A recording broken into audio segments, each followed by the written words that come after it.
Next question. Which of the subjects is not contained in the union list?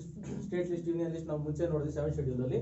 Citizenship in India, we follow the single citizenship. So, to make the uniformity throughout the nation, we are following the, it's been mentioned in the union list.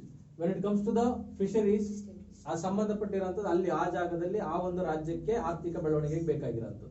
So they will go for, it's been given in the state list. When it comes to the post and telegraph, ಇವಾಗಲೂ ನಾವು ಮಾತಾಡಬೇಕಾದ್ರೆ postal department ಅಲ್ಲಿ ಅಂತಂದ್ರೆ central government ಬಗ್ಗೆನೇ ಮಾತಾಡ್ತೀವಿ. ಅವನೊಬ್ಬ central government employee ಅಂತ, ಸಣ್ಣ ಒಂದು ಪೋಸ್ಟ್ ಮನ್ ಕೆಲಸ ಸಿಕ್ಕಿದ್ರು ನಾವು ಹೇಳುವಂಥದ್ದು ಸೆಂಟ್ರಲ್ ಗೌರ್ಮೆಂಟ್ ಎಂಪ್ಲಾಯ್ ಅಂತ, ಅಲ್ಲೇ ತೋರಿಸುತ್ತೆ it is a central subject ಅಂತ. When it comes to the extradition, ಏನ್ ಎಕ್ಸ್ಟ್ರಾಡಿಷನ್ ಅಂತ, ಎಕ್ಸ್ಟ್ರಾ ಅಡಿಷನ್ ಸರ್, ಇನ್ ಯಾವ್ದಾರು ಅದ್ರ ಜೊತೆ ಒಳಗಡೆ ಸೇರಿಸಬೇಕು ಅಂದ್ರೆ ಅದನ್ನ ಎಕ್ಸ್ಟ್ರಾಡಿಷನ್ ಅಂತ ಕರಿತೀವಿ. ಎಕ್ಸ್ಪೋರ್ಟ್ ಅಂಡ್ ಇಂಪೋರ್ಟ್ ಅಂತಲ್ಲ, ನನ್ನ ದೇಶ ಅಥವಾ ನಾನಿರೋಂಥ ಇದರಲ್ಲಿ ನಾನು ಇಲ್ಲೇನಾದ್ರು ತಪ್ಪು ಮಾಡಿದ್ದೀನಿ ಅಂತಂದ್ರೆ, ಅಥವಾ ಈ ದೇಶದ ಒಬ್ಬ ವ್ಯಕ್ತಿ ಹೋಗಿ ಬೇರೆ ಕಡೆ ತಪ್ಪು ಮಾಡಿದ್ದಾನೆ, ಅಥವಾ ಆ ಬೇರೆ ದೇಶದ ಒಬ್ಬ ವ್ಯಕ್ತಿ ಆ ತಪ್ಪು ಮಾಡಿದ್ದಾನೆ, ಅದು ಭಾರತದ ಮೇಲೆ ಹೇಗೋ ರಿಫ್ಲೆಕ್ಟ್ ಆಗ್ತಾ ಇದೆ, ಅವನನ್ನ ನಾ ಇಲ್ಲಿ ಕರೆಸ್ಕೋಬೇಕು.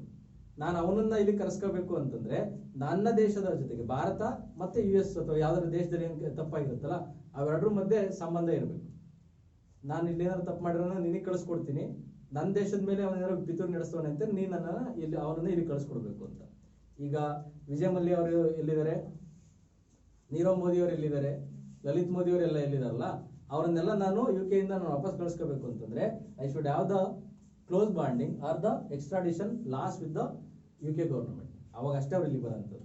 So a state can't make the extradition agreement with any of the nation.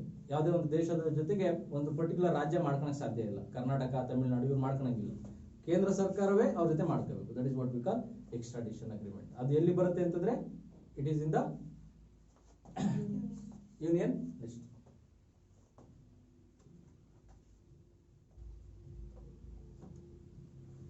Which of the following statement regarding the constitution is true? The Indian constitution provides for the ratification of international treaties and convention by the parliament. The Indian constitution does not provide for the ratification of the international treaties and the conventions. The Indian constitution provides the ratification of the international treaties and conventions by the parliament under certain circumstances only. The Indian constitution provides the ratification of the international treaties and not the conventions. ಹೇಳ್ತೀರಾ?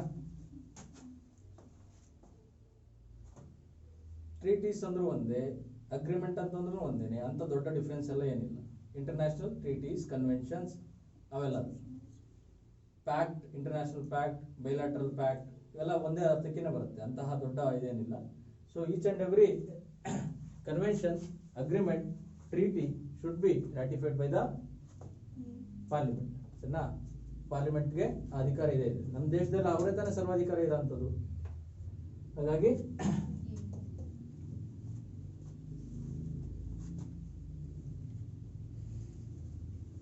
2010 the concept of parliamentary democracy and the bicameralism have been borrowed from which of the following constitution? ಯಾರಿಂದ ತಂಡ್ರದ್ ನಾವು? Parliamentary democracy or the parliamentary form of government or the bicameralism? ಇಷ್ಟೊಂದು ಯೋಚನೆ ಮಾಡ್ಬೇಕಲ್ಲ. It is being taken from the British Constitution. Bicameralism, parliamentary democracy, ಅದಾದ್ಮೇಲೆ ಇನ್ನೇನು ತಂದಿದ್ದೀವಿ ಇಲ್ಲಿಂದ? Rule of law. Next cabinet and the parliamentary privileges. It's been taken from the British Constitution. American Constitution in the fundamental rights. ಆಮೇಲೆ judiciary na judicial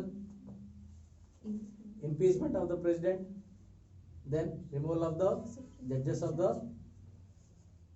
Supreme Court, and then office of vice president.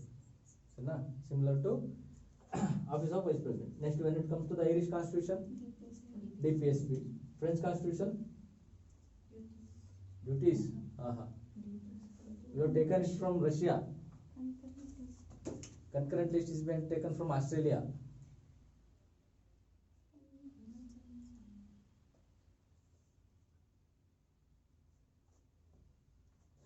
In preamble ಹಾಕಿರೋಂಥ 3 ಪದಗಳು ಇಲ್ಲಿಂದಲೇ ಬಂದಿರೋದು. Republic ಪದನು ಇಲ್ಲೇ ಬಂದಿರೋದು. Socialist ಅಲ್ಲ, liberty, fraternity, equality ಅವೆಲ್ಲ ಇದೆಯಲ್ಲ ಅವೆಲ್ಲ ಇದರಿಂದ ಬಂದಿರೋಂಥದ್ದು.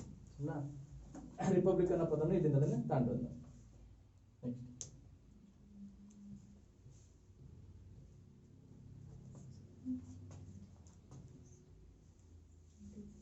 ಇದು ಆಗ ಕೇಳ್ತಿದ್ದಂತ ಪ್ರಶ್ನೆಗಳು ಹಿಂಗ ಹಾಕಿದ್ದಾರೆ. ಪ್ರೆಸಿಡೆಂಟ್ ರೂಲ್ ಅಲ್ಲ ಹೇಳಿ ಏನ್ ಆನ್ಸರ್ ಇದಕ್ಕೆ ಹಿಂಗೆ ಕೇಳ್ತಾ ಇದ್ರು ಅಂತ ತೋರ್ಸಕ್ಕೆ ಹೇಳಿದ್ದೀನಿ ಅಷ್ಟೇ. ಇದ್ರ ಬಗ್ಗೆ ನೀವು ಆನ್ಸರ್ ಬಗ್ಗೆ ನಾನು ನೋಡ್ಕೊಳ್ಳಿ. ಈಗ ನಿಲ್ಸಿದ್ದಾರೆ ಸದ್ಯಕ್ಕೆ ಕೇಳ್ತಾ ಇಲ್ಲ. ಫಸ್ಟ್ ಟೈಮು ಪ್ರೆಸಿಡೆಂಟ್ ರೂಲ್ನ ಯಾವಾಗ ಹಾಕಿದ್ದು 73ನಾ? ಓ ಅದೆಲ್ಲ ಇದೆಯಾ? ಕರ್ನಾಟಕಕ್ಕೆ ಯಾವುದು, ಮೈಸೂರಿಗೆ ಯಾವುದು? ಸರಿ, ನೀವು ಹಿಂದೆ ಡಿಸ್ಕಸ್ ಮಾಡಿದ್ರಲ್ಲ ಆ ಕ್ವಶನ್ ಇಲ್ಲಿದೆ ನೋಡ್ಕೊಳ್ಳಿ. Which of the following group of states have a bicameral legislature consisting of 2 houses, in other words Vidhan Sabha and Vidhan Parishad? Karnataka, West Bengal, Tamil Nadu, Bihar, Maharashtra, Karnataka, JNK, Bihar, Uttar Pradesh, Andhra Pradesh, Arunachal Pradesh, Karnataka, Assam, Haryana. ಸರಿ, ಆಗಿನ ಕಾಲಕ್ಕೆ JNK ಇತ್ತು. ಈಗ ಅದನ್ನ JNK ತೆಗೆದು ನೀವೇ ನೋಡ್ಕೊಳ್ಳಿ. ಆಗ್ಲೇ ಬರದಲ್ಲ, ಅದನ್ನು ನೋಡಿದ್ರೆ ಸಾಕು.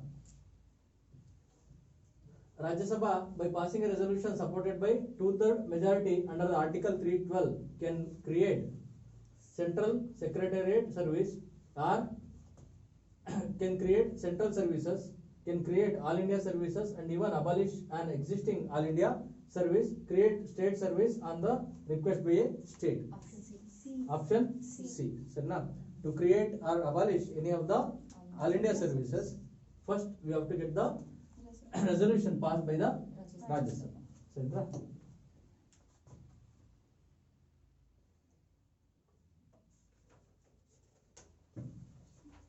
ಇದು ನೋಡಿ ಗವರ್ನಮೆಂಟ್ ಯಾವ್ದು ಇತ್ತು ಅಂತ ಹೇಳ್ಬಿಟ್ಟು ಅಂತ. ಯುನೈಟೆಡ್ ಫ್ರಂಟ್ ಯಾವಾಗಿತ್ತು? National front, national democratic alliance, united progressive alliance, UPA. United front is related to Deve Gowda's government 1996. United progressive UPA government 2004 ಸಂಬಂಧಪಟ್ಟಿರೋಂಥದ್ದು ನೋಡಿ. In which of the case did the Supreme Court of India that the Parliament has no power to amend the fundamental rights as contained in the Part 3 of the Constitution? ಯಾವ ಕೇಸಲ್ಲಿ ಇರುತ್ತೆ? Keshavananda Bharati case ಅಲ್ಲ. Fundamental rights ನ ಮುಟ್ಬಾರ್ದು ಅಂತ ಹೇಳೋದು Gopalan case ಅಲ್ಲಪ್ಪ, ಗೋಲಕ್ನಾಥ್ ಕೇಸಲ್ಲಿ. ಸರಿನಾ? ಗೋಲಕ್ನಾಥ್ ಕೇಸಲ್ಲಿ ಹೇಳಂತದ್ದು. ಕೇಶವಾನಂದ ಭಾರತಿ ಕೇಸು, ಇಂದಿರಾ ಗಾಂಧಿ ರಾಜಧಾನಿ, this is related to malpractices in election. ಅವಾಗೇನು ಅವ್ರ ಬಗ್ಗೆ ಕಂಪ್ಲೇಂಟ್ ಮಾಡಿದ್ರು ಅಂತಂದ್ರೆ, she used or she misuse the constitutional machineries ಅಥವಾ ಗವರ್ನಮೆಂಟ್ ಆಫೀಸಸ್ ನ ತನ್ನ ಸ್ವಂತ ಪಕ್ಷಕ್ಕೋಸ್ಕರ ಅಥವಾ ಎಲೆಕ್ಷನ್ ರ್ಯಾಲಿಗೋಸ್ಕರ ಬಳಸ್ಕೊಂಡಿದ್ರು ಅಂತೇಳಿ ರಾಜನಾರಾಯಣ್ ಅವ್ರ ವಿರುದ್ಧವಾಗಿ ನಿಂತಿದ್ದಂತ ವ್ಯಕ್ತಿ ಅವ್ರು ಕಂಪ್ಲೇಂಟ್ ಮಾಡಿದ್ರು. She was suppose to appear in Allahabad court ಅಲ್ಲಿ ಜಡ್ಜ್ಮೆಂಟ್ ಅವ್ರಿಗೆ ವಿರುದ್ಧವಾಗಿತ್ತು. ಸೊ ಅದನ್ನ ತಪ್ಪಿಸ್ಕೊಳಕ್ಕೆ ಅಂತೇಳಿ ಅವ್ರು ಎಮರ್ಜೆನ್ಸಿನ ಇಂಪೋಸ್ ಮಾಡಿದ್ರು ಅಂತೇಳಿ ಕೆಲವು ಇತಿಹಾಸಕಾರರು ಹೇಳ್ತಾರೆ. ಅದನ್ನ ನೀವು ಮುಂದೆ ಮೇನ್ಸಿಗೆ ಸಂಬಂಧಪಟ್ಟಂತ ಸಂದರ್ಭದಲ್ಲಿ ಓದ್ಬೋದು. ಮಿನರ್ವಾ ಮಿಲ್ಸ್ ಕೇಸ್ ಗೊತ್ತು ನಿಮ್ಗೆ. ಸೊ ಬೆಡ್ರಾಕ್ ಪ್ರಿನ್ಸಿಪಲ್, ಅವೆರಡರ ಮಧ್ಯೆ ಇರೋಂಥ ಸೌಹಾರ್ದತೆ ಆಧಾರದ ಮೇಲೆ ಕಾನ್ಸ್ಟಿಟ್ಯೂಷನ್ ನಿಂತಿದೆ ಅಂತ. Which are the following languages were added in the 8th schedule? ನೆನಪಾಯ್ತಾ ಈಗ? ಹೇಳ್ರಿ ನೋಡೋಣ. ರಾಯಚೂರು ಮೇಡಮ್.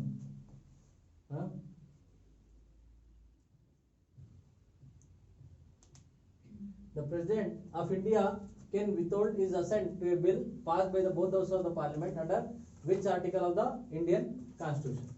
ಯಾವುದು? ಆರ್ಟಿಕಲ್ 11 ತಾನೆ? Article 111.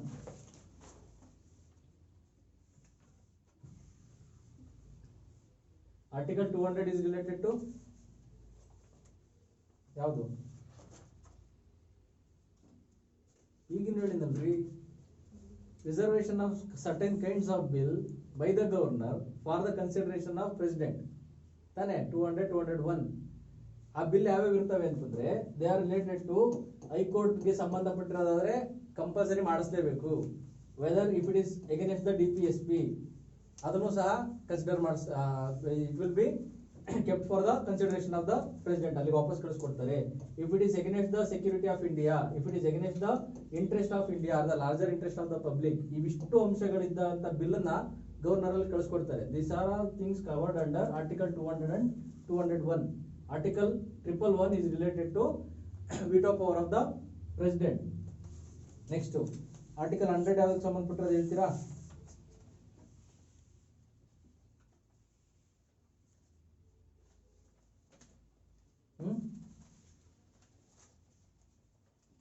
So article 100 is related to voting procedure of the houses. Parliament ಅಲ್ಲಿ voting ಹೆಂಗ್ ಮಾಡಬೇಕು ಅಂತ. Special majority, simple majority, absolute majority ಅವನ್ನೆಲ್ಲ ಅದರೊಳಗಡೆ ಹೇಳ್ಕೊಡ್ತಾರೆ. Next, when it comes to the article 222, it is related to transfer of high court judges. ಸರಿನಾ? ಈಗ 130 ಇಂದ ಅಥವಾ 130 ಪ್ಲಸ್ ಇಂದ 140 ಪ್ಲಸ್ ವರ್ಗುನು ಸುಪ್ರೀಂ ಕೋರ್ಟ್ಗೆ ಸಂಬಂಧಪಟ್ಟಿರೋಂಥದ್ದು. ಅಲ್ಲಿಗೆ ನೀವು 90 ಪ್ಲಸ್ ನ ಆಡ್ ಮಾಡಿದ್ರೆ 90 plus 99 it will come to 230 RNG ಬರುತ್ತಲ್ಲ, that is will be related to high court, state ಗೆ ಸಂಬಂಧಪಟ್ಟಂಗೆ. ನೆಕ್ಸ್ಟ್ ಇದು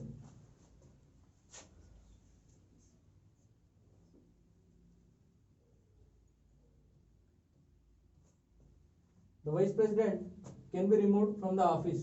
ಯಾವ್ದಾರು ಅಂತ ತೆಗೆದು the president on the advice of the council of minister. ಸರಿನಾ? Next, a resolution of the Rajya Sabha passed by its members and agreed by the Lok Sabha. The Lok Sabha with the consent of the president, Rajya Sabha with the concurrence of the president. So vice president will be the chairman of Rajya Sabha, or he will also be called as presiding officer. Those presiding officer will be removed by the house itself. ಆ presiding officers ನ ತೆಗಿಬೇಕು ಅಂತಂದ್ರೆ appointment ಮಾಡಬೇಕಾದ್ರೆ it will be simple majority. When they are removing or special majority ಅಲ್ಲ, it should be effective majority or absolute majority. Effective majority or absolute majority. Effective majority or absolute majority ಅಂತಂದ್ರೆ half of the total strength of the house plus 1. Simple majority ಅಂತಂದ್ರೆ half of the number of MPs present and voting plus 1. ಇಷ್ಟು ಮಾಡಿದ್ರೆ ಸಾಕು, ಇವನ್ನ ತೆಗೆದಾಕ್ತೇನೆ. ಅರ್ಥ ಆಯ್ತಾ? ಸರಿನಾ? Simple majority ಇದು. ಇದನ್ನ ಕರೆಕ್ಟ್ ನೆನ್ಪು ಮಾಡ್ಕೊಳ್ಳಿ. ಪ್ರಿಸೈಡಿಂಗ್ ಆಫೀಸರ್ ಅಂದ್ರೆ speaker, deputy speaker with respect to Lok Sabha, chairman and deputy chairman with respect to Rajya Sabha. While appointing simple majority, while removing effective or absolute majority. Special majority is different issue. ಸರಿನಾ? ಅದು special majority ಅಂತ ಬಳಸಂಗಿಲ್ಲ. It is called as effective and absolute majority. So ಇನ್ನು ಮಿಕ್ಕಿರೋಂಥದ್ದು, if he is been removed from the post of chairman of Rajya Sabha, it is deemed to be he has been removed from the post of vice president. ಇಲ್ಲಿ ಈ ಸದನದಲ್ಲಿ ರಾಜ್ಯಸಭೆಯಲ್ಲಿ ಅವ್ರನ್ನ ಏನಾದ್ರು ತೆಗೆದುಹಾಕಿದ್ರು ಅಂತಂದ್ರೆ ಅವರು ವೈಸ್ ಪ್ರೆಸಿಡೆಂಟ್ ಜಾಗದಿಂದ ಅವರನ್ನ ಹುದ್ದೆಯಿಂದ ಕೆಳಗಿಳಿಸಿದ್ದಾರೆ ಅಂತ ಅದರ ಅರ್ಥ. So the ultimate power lies with the Rajya Sabha. It can't be initiated by the Lok Sabha. It can be initiated only by the Rajya Sabha, and once they pass with the absolute majority, then it will be transferred to the Lok Sabha. Al Lok Sabhadalli simple majority na, absolute majority na, special majority na, simple majority. Just they have to accept it ashte. Simple majority. Artha aayta? So next question.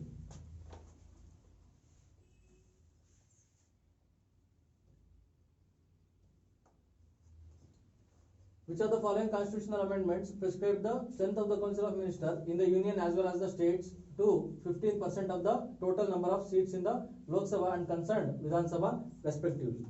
ನೆನಪಿದೆಯಾ ಇದು?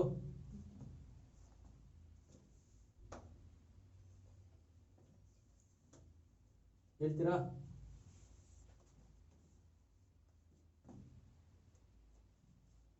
$91 or $93? 91st Constitutional Amendment Act speaks about 15% of the strength of Rajya Sabha or Lok Sabha. This is the maximum strength. And when it comes to the state legislature, it will start from the number 12. It's not the percentage. Correct ನೆನಪಿಡಿ. Number 12 to 15%. ಇವೆರಡರಲ್ಲಿ ಯಾವುದು ಜಾಸ್ತಿ ಇರುತ್ತಲ್ಲ ಅದನ್ನ consider ಮಾಡ್ತಾರೆ. 15% with respect to Lok Sabha. ಲೋಕಸಭಾದಲ್ಲಿ 550 ಜನ ಇದ್ದಾರೆ ಅಂತಂದ್ರೆ ಅದರಲ್ಲಿ 15% ಅಂತಂದ್ರೆ 70 ಚಿಲ್ಲರೆ ಜನ ಇದಾರಲ್ಲ, that should be the maximum strength of the government or the council of ministry. Next, when it comes to the state legislature, it starts from the number 12. Minimum number of ministers should be 12% ಅಲ್ಲ ಅದು 12 to 15%. ಕರ್ನಾಟಕದಲ್ಲಿ 224 ಜನ ಇದ್ದಾರೆ ಅಥವಾ 225 ಜನ, ಅದರಲ್ಲಿ 15% ಅಂತಂದ್ರೆ ಎಷ್ಟು ಬರುತ್ತೆ?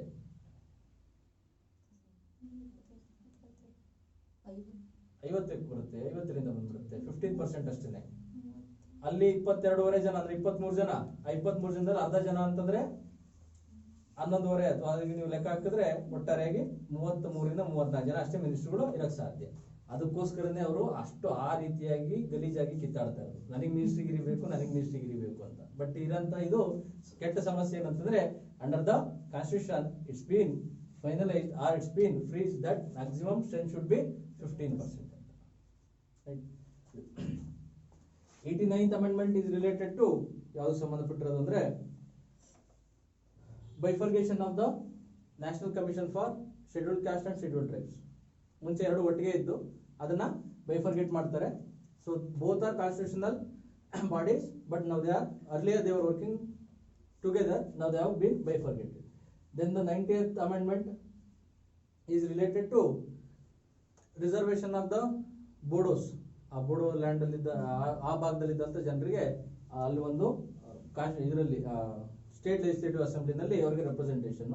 91st is related to freezing of the seats to 15%. 93rd amendment is related to ಯಾವ್ದು ಸಂಬಂಧಪಟ್ಟಿರೋದು? It's related to advancement of the socially and economically backward people. ಇವಾಗ ಏನು EWS ಇದೆಯಲ್ಲ, ಅದಕ್ಕೆ ಸಂಬಂಧಪಟ್ಟಿರೋಂಥ ಒಂದು ಕಾಯ್ದೆ.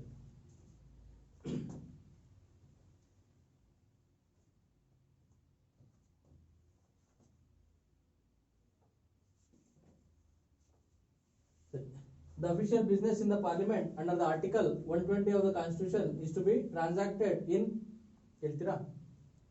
ಇವಾಗ ಅದೇ ನಡೀತಾ ಇರೋದು, ಸಂಪೂರ್ಣವಾಗಿ ಅದೇ ಚಿಂತನೆ ನಡೀತಾ ಇದೆ. ಹೇಳಿ. It should be transacted in Hindi and English. Earlier, for the 15 years, it was mentioned in the constitution, English can be removed ಅಂತ, ತೆಗೆದು ಹಾಕ್ಬೋದು, ಬರೀ ಹಿಂದಿನಲ್ಲೇ ಮಾಡಿ ಅಂತ. ಆಮೇಲೆ ಪರಿಸ್ಥಿತಿ ಅವರಿಗೆ ಪ್ರತಿಕೂಲಕರವಾಗಿದ್ದರಿಂದ ಇದುವರೆಗೂ ಮುಂದುವರ್ಸ್ಕೊಂಡೇ ಬಂದಿದ್ದಾರೆ. So the business will be transacted both in Hindi and English. ಹಾಗಾದ್ರೆ ಕೆಲವೊಂದು ಸದನಗಳಲ್ಲಿ ತಮಿಳುನಾಡಿನಿಂದ ಬಂದಿರೋಂಥ ಎಂಪಿಗಳು ತಮಿಳಲ್ಲೇ ಮಾತಾಡ್ತಾರೆ, ಬಿಹಾರದಿಂದ ಬಂದಿರೋರು ಭೋಜ್ಪುರಿನಲ್ಲಿ ಮಾತಾಡ್ತಾರೆ, ಮತ್ತೆ ಇಲ್ಲಿ ಬಂದಿರೋಂಥ ಕರ್ನಾಟಕದಿಂದ ಹೋಗಿರೋ ಕನ್ನಡದಲ್ಲಿ ಮಾತಾಡ್ತಾರೆ. ಅದು ಹೆಂಗ್ ಸಾಧ್ಯ? ಯಾವಾಗ ಮಾತಾಡ್ಬೋದು ಆ ರೀತಿ? ಈಗ ಅಲ್ಲಿ ಅವ್ರು ಕೊಟ್ಟಿದ್ದಾರೆ it should be transacted in Hindi and English ಅಂತ, ಆದ್ರೆ ಮದರ್ ಟಂಗ್ ಅಲ್ಲಿ ಹೆಂಗ್ ಮಾತಾಡಕ್ ಸಾಧ್ಯ? ರಿಪೋರ್ಟ್ ಚೆನ್ನ ನಮ್ಮ ಮಾತೃಭಾಷೆನಲ್ಲಿ ನಾವು ಮಾತಾಡ್ಬೋದು. ಯಾವಾಗ ಅಂತಂದ್ರೆ ಅಲ್ಲಿರುವಂತಹ ಪ್ರಿಸೈಡಿಂಗ್ ಆಫೀಸರ್ ಪರ್ಮಿಷನ್ ಕೊಟ್ರೆ, speaker, deputy speaker with respect to Lok Sabha, chairman, deputy chairman with respect to Rajya Sabha, ಅವ್ರ ಪರ್ಮಿಷನ್ ತಗೊಂಡಾದ್ಮೇಲೆ I can speak in any of the language.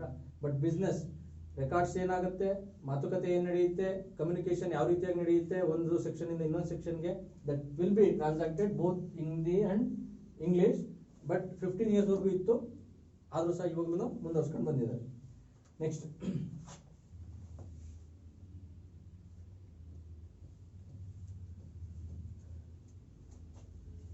question number 78.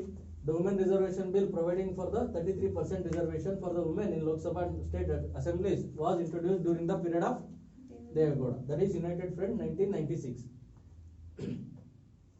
ನೋಡ್ರಿ ನಿಮ್ಗೆ ಬಂತು. The Hyderabad Karnataka ಹೋರಾಟಗಳ ಸಮನ್ವಯ ಸಮಿತಿ is urging the central government to extend the benefit of which article of the Indian Constitution for the speedy development of Hyderabad Karnataka region 371J.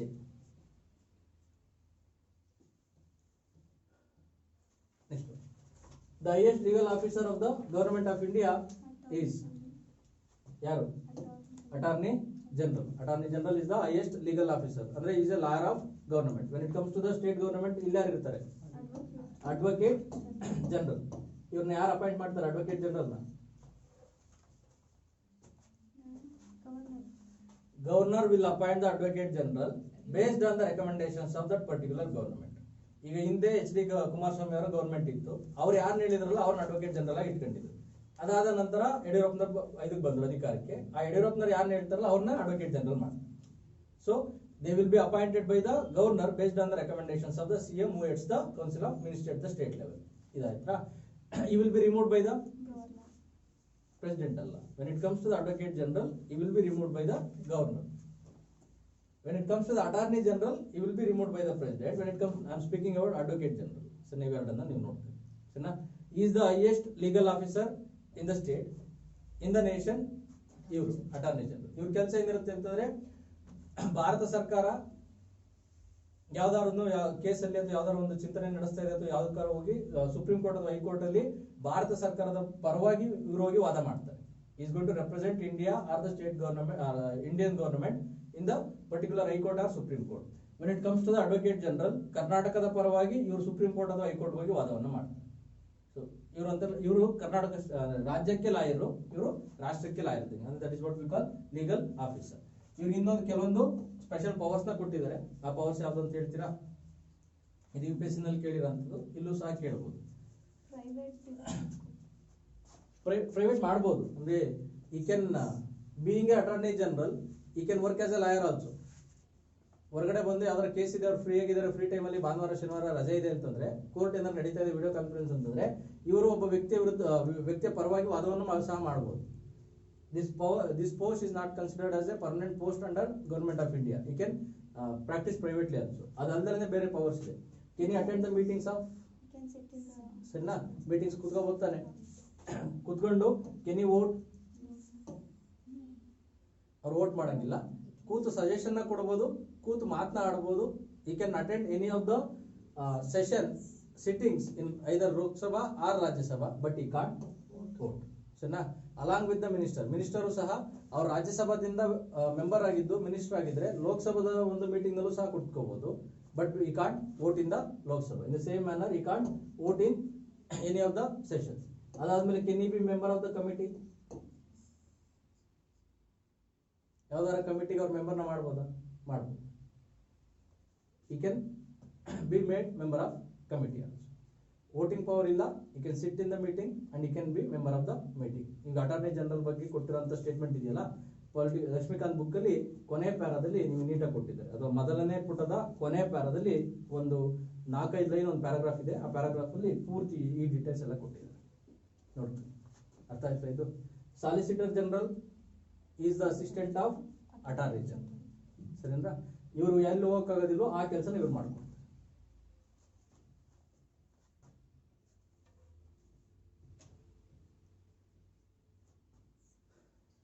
ಹೇಳಿ piece act ಅಂತಂದ್ರೆ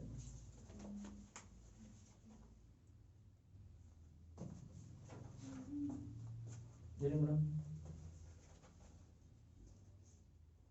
ಅವತ್ತು research ಮಾಡ್ತಿರಲ್ಲ, ಹೇಳಿ ಬೇಗ.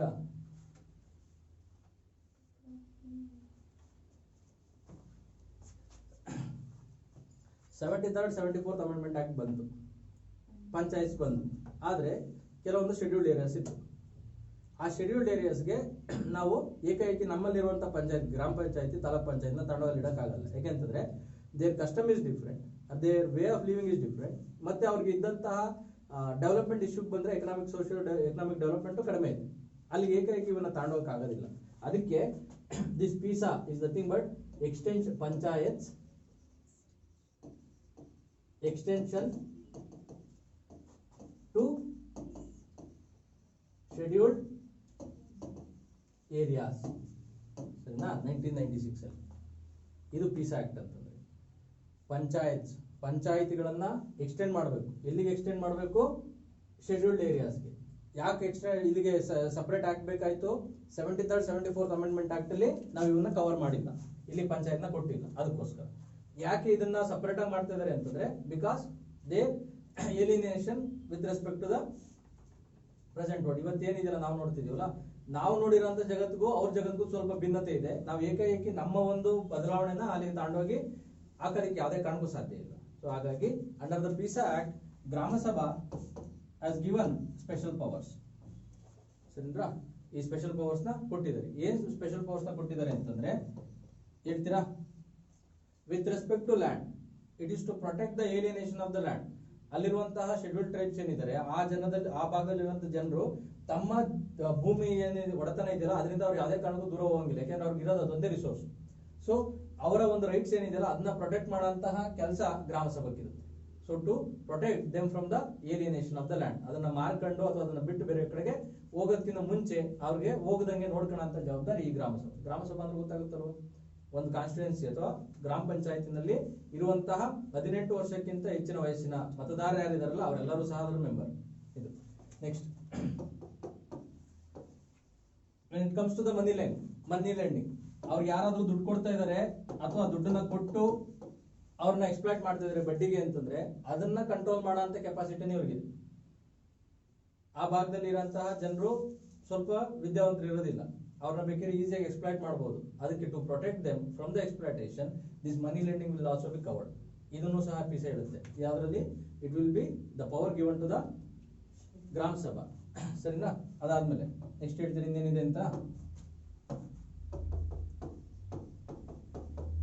Government should consult the Gram Sabha while giving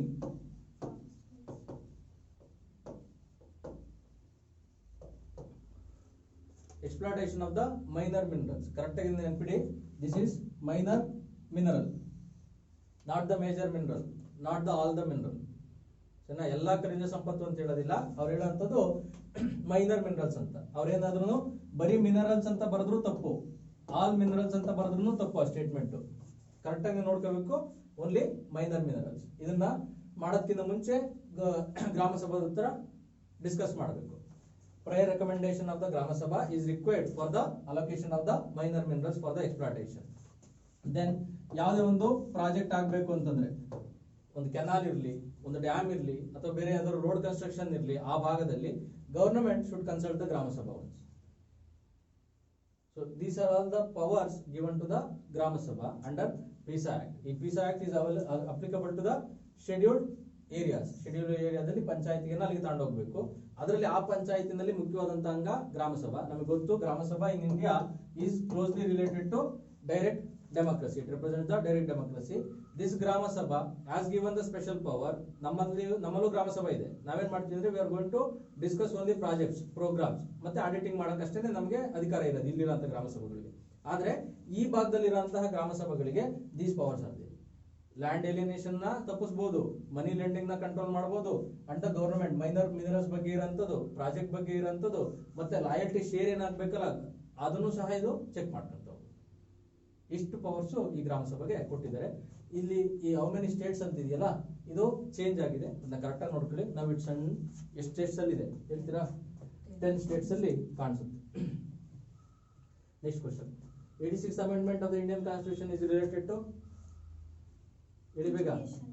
it's related to primary education. Property panchayat raj is related to 3rd and 4th. ಸರಿನಾ? 73rd.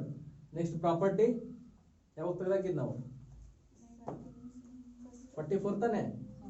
44 43rd. ಸರಿನಾ? Next PESA act, it's a separate act, it's not a amendment. Who among the following speakers of the Lok Sabha was dismissed from the party while he was in office? ಅದು ನೋಡಿ, ಇದೇನಂತ ಅವಶ್ಯಕತೆ ಏನಿಲ್ಲ. Who among the following governor of Mysore who later became the president of India? ಇವೆಲ್ಲ factual questions. Who among the following was the chairman of Fundamental Rights Subcommittee of the Constituent Assembly? ಯಾರಿದ್ರು? Laxmikanth book ಅಲ್ಲಿ ಕೊಟ್ಟಿದ್ದಾರೆ, ನೋಡ್ಕೊಳ್ಳಿ ಆರಾಮ. ಯಾರಿದ್ರು? ಕೃಪ್ಲಾನಿನಾ ಒಂದಿದೆ. Which of the following was the reason for the establishment of Constituent Assembly? ಹೇಳಿ ನೋಡಿ. ನೀವು ನೋಡಿದಂಗೆ ಕೆಲವೊಂದೇ conceptual questions ಇರೋದು, ಕೆಲವೊಂದು ಫ್ಯಾಕ್ಚುಯಲ್ ಕ್ವಶನ್ಸ್ ಇದೆ.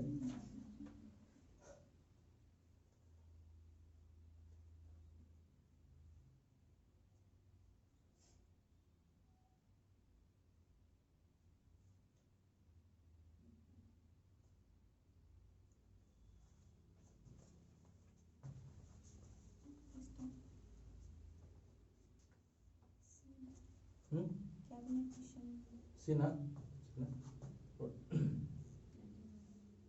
ಸಿನಾ ಏನ madam? C is the correct answer for this one. 124 cabinet mission. And ನೋಡಿ ಡೇಟ್ ಕೇಳ್ತಾರೆ, ಮುಂಚೆ ಕೇಳ್ತಾ ಇದ್ರು, ಓದ್ಕೊಳಂಗಿದ್ರೆ ಓದ್ಕೊಡಿ, ಇಲ್ಲ ಅಂತಂದ್ರೆ ನಿಲ್ಸಿದ್ರು ಏನು ತೊಂದರೆ ಇಲ್ಲ.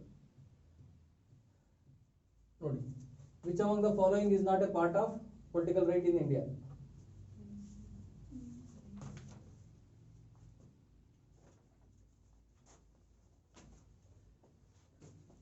Right not to vote, right to vote, right to recall, right to speech.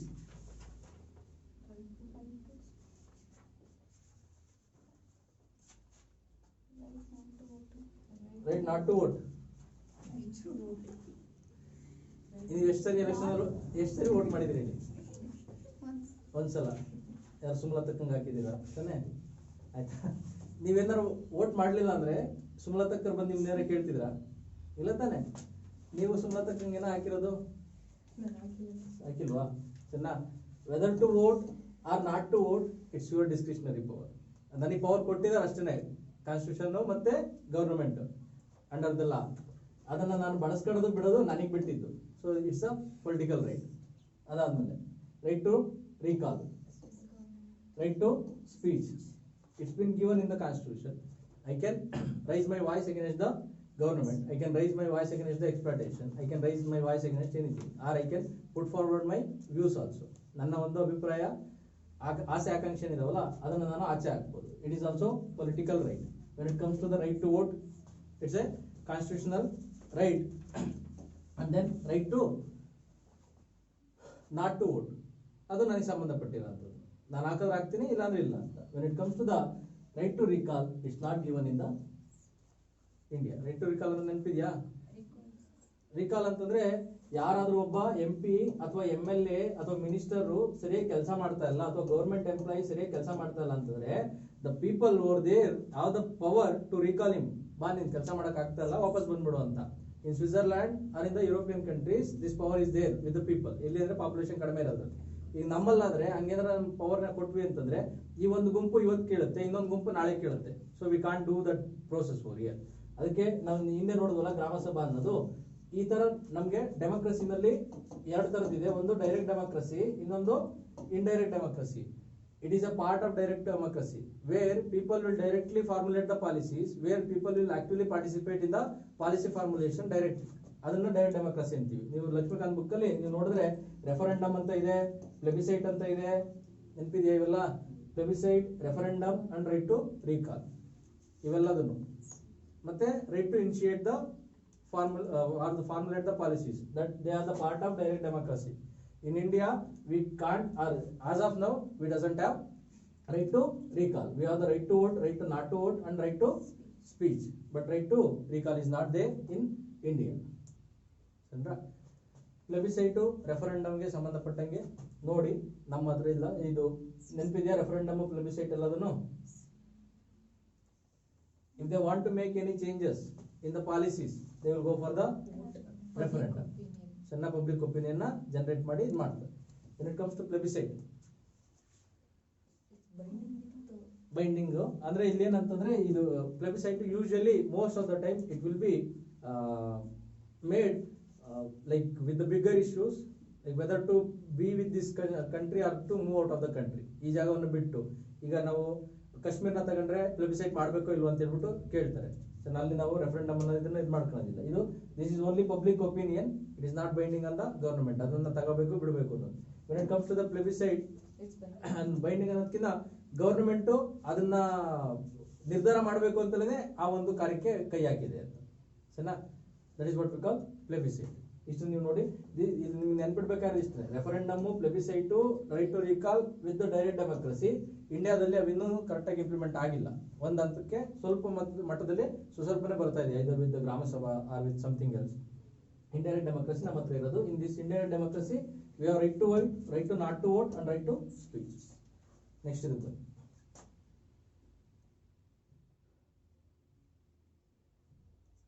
ಮಾರ್ಕ್ಸಿಸಮ್ಗೆ ಸಂಬಂಧಪಟ್ಟಿರುವಂಥದ್ದು. ಇದನ್ನ ನೋಡಿ. Next panchayat raj system in India is laid down under ಯಾವುದು? DPSP. Within the DPSP, it's a Gandhian principle or socialist principle? It's a Gandhian principle.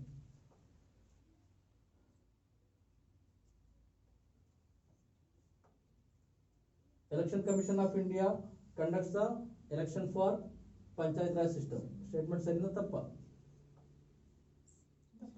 Tappu. State Election Commission will conduct the election for the Panchayat Raj and municipalities.